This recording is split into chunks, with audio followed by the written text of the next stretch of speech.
سلام، علیسان محمدنیا هستم. میخوایم در این جلسه این قطعه رو در سالیدورکس طراحی کنیم. این قطعه رو از نصف این استوانه طراحی میکنیم و اینو میرورش میکنیم. پس میایم تو سالیدورکس یه دونه نیو پارت درست میکنیم. رایت پلان رو اسکچش میکنیم. میریم یه بار به نقشمون نگاه کنیم. این تمه شد باید توی اسکچ بچشیم. اولین دایره ها رو میکشیم و این یه دونه دایره، اون دایره وسط رو در مرکز قرار میدیم و دو تا دایره تو در تو اینجا و دو تا دایره تو در تو هم اینجا باید بچشیم. اوکی رو میزنیم و سنترلاین رو برمیداریم، مرکز این دایره ها رو به هم وصلش میکنیم. و اینجا بدونیم درجهش رو راحت تر بدیم. میریم این درجه میدیم، زاویهش 140 درجه بود. 140 رو میزنیم و اوکی رو میزنیم. خب میریم به نقشمون نگاه کنیم. شو دایره بزرگ 40 میلیمتر، یعنی قطرش 80 میلیمتر و قطر دایره کوچک 30. قطر دایره کوچک این 30 میلیمتره، قطر دایره بزرگ 90. میریم این اندازه ها رو میزنیم. قطر دایره کوچک 30 میلیمتر، واسه این طرف هم 30 میلیمتره. قطر دایره بزرگ اینجا 90 میلیمتره و قطر دایره بزرگ اینجا 80. خب یه بار دیگه به نقشمون نگاه کنیم. قطر این دایرمون 25 میلیمتره. میریم یه دونه اندازه رو میزنیم. الان بهتره که ما به این سنترلاین ها اندازه بدیم. اندازه این سنترلاین 158 میلیمتره و فاصله مرکز این دایره تا مرکز این دایره 110 میلیمتره. میریم این دوتا اندازه رو میزنیم. اندازه اینجا بود 158 میلیمتر و فاصله این خطمون 110 میلیمتره. خب اوکی رو میزنیم و میریم به نقشمون نگاه کنیم. اندازه اینا رو زدیم.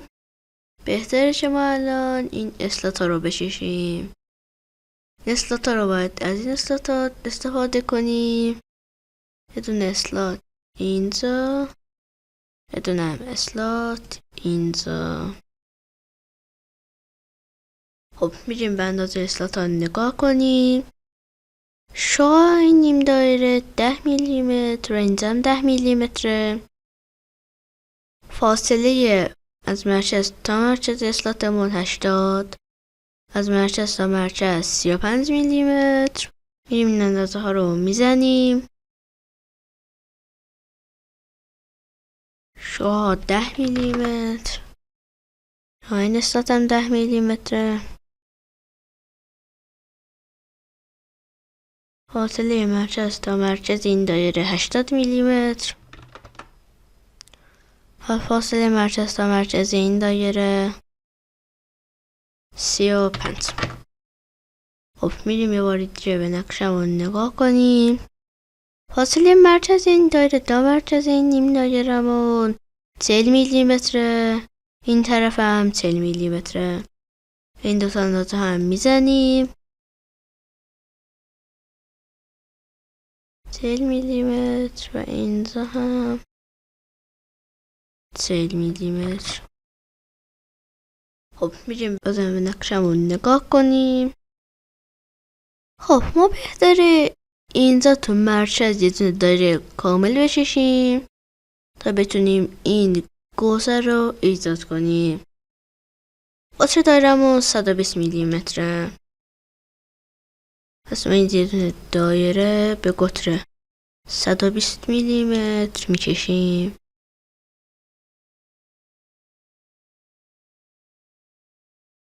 خب حالا میایم خط رو برمیداریم و اینا رو به هم وصلش میکنیم تا به اینجا و از این دایره تا این دایره.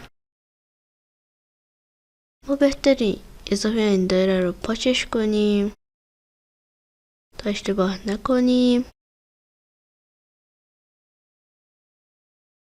اینجا میایم خط رو برمیداریم و از اینجاها تا این نقطه میایم پایین. حالا میایم به این خط اندازه بدیم. این خطمون باید افقی باشه پس هوریزونتال رو میزنیم. این خطمون با سنترلاین باید موازی باشه پس اینجا موازی رو انتخاب میکنیم و میریم به اندازه هاش نگاه کنیم. فاصله این خط تا سنترلاین 20 میلیمتره و اینجا هم 20 میلیمتره. خب این اندازه ها رو میزنیم 20 میلیمتر و اینجا هم 20 میلیمتر. بریم به نقشمون نگاه کنیم و بهتره این فیلت ها رو هم در همین اسکلت بزنیم. فیلت اینجا 15 و فیلت اینجا هم 15 میلیمتره پس به همش فیلت 15 میدیم به اینجا و اینجا. خب حالا اینجا انتخاب نمیشه به همین دلیل که این دایره کامله. حالا ما میایم این دایره رو پاچ میکنیم که تبدیل بشه به یک نیم دایره. حالا میتونیم به اینجا فیلت بدیم. این دایره هم پاچش میکنیم و افزار تریم. این شکلمون هم کامل شد و میایم به اینجاها فیلت میدیم. فیلت بشه 15 میلیمتر و اوکی رو میزنیم. خب بچه دقت کنید اندازه این دایره خراب شد پس ما اینو درستش میکنیم. خب اینو 25 زدیم. به نقشمون نگاه کنیم. دقت کنید این اسنوان تو خالیه به ضخامت 5 میلیمتر پس ما باید به این دایرمون یه آفست 5 میلیمتری بدیم. پس اینجا آفست رو انتخاب میکنیم به این دایره 5 میلیمتر. آفست به سمت بیرون اوکی رو میزنیم. خب همین اینو تو فیچرز اکسترود باسش میکنیم. اول به کلش ارتفاع میدیم بلیندش میکنیم. اینجا به کلش اندازش 5 میلیمتره. این احتاط میکنیم 5 میلیمتر و اوکی رو میزنیم. دوباره میایم روی اسکچ این اکسترودمون کلیک میکنیم و دوباره ارتفاع رو میزنیم و حالا میایم به این استوانه ارتفاع میدیم. ارتفاع این استوانه 100 تقسیم بر 50 به علاوه 55 میلیمتر. ما این 5 رو میکنیم 55 و اوکی رو میزنیم. خب حالا میایم این رو میرورش میکنیم. فیسمون اینجا و اینجا این دو تا اکسترود باس رو انتخاب میکنیم. اوکی رو میزنیم. حالا دیدیم که اینجاش میرور نشد. میرور رو دلیتش میکنیم. یه بار دیگه اینجا میرور رو انتخاب میکنیم. حالا بازم این فیس رو انتخاب میکنیم و به جای اینجا انتخاب میکنیم.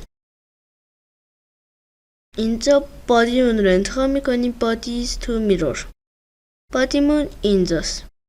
بادی رو انتخاب میکنیم و اوکی رو میزنیم. الان دیدیم میرور شد. این خطا هم به خاطر همین بود که ما باید بادی رو بیرون کنیم. این یه شکل دیگه است، میخوایم از این شکل 2 تا تکرار کنیم، پس واسه همین از بادیز میرور استفاده میکنیم. اوکی رو میزنیم. خب میریم یه بار به نقشمون نگاه کنیم.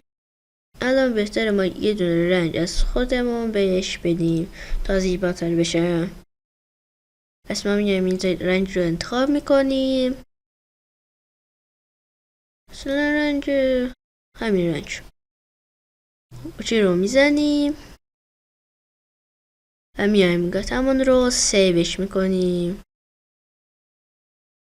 به نام T35. گزینه سیو رو میزنیم.